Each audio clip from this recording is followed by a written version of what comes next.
Di anasad ang inyong vlogger nga walay sweldo-sweldo.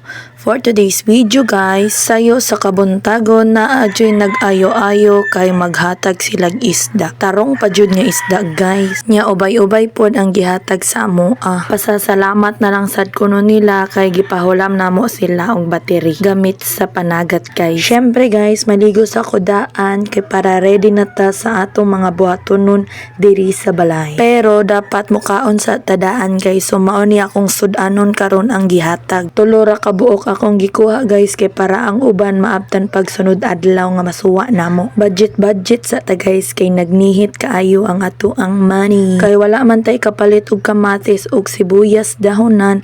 Ari na nanta sa tangad kay mas lami pa siya. Mura pug manok ba.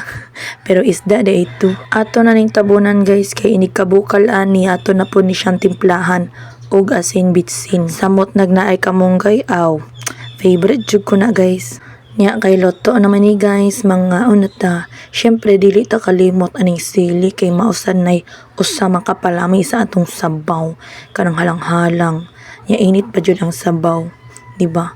So mao na akong isda guys. Then ang ako ang kanon kay mais, diba? Sige, bye.